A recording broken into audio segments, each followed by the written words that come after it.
อยู่ตรงนี้นู่นออกมาเลยเป็ดจ้าเด้อมันได้เป็ดจ้าจะแต่มาจากนาซาดลูกค้าตัวเด้อจากนาซาดลูกค้าจะมาจากข้าหลับอดด้วยที่สัตว์เต้าเจโหเด้อแค่ป้าติดตามกดช่อง YouTube นะ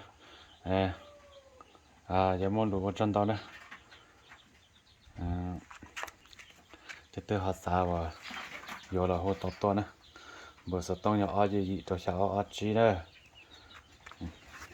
สุดนักว่าเตาเลยนะจ้ะเตาดองเก่านะ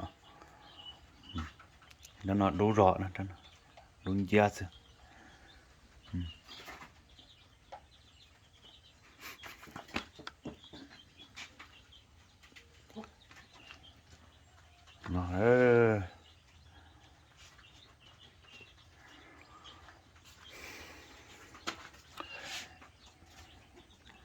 สิเตหูจ้ะนะ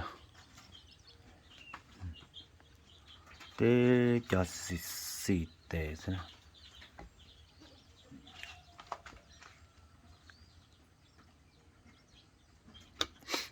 น่าสิเด้อ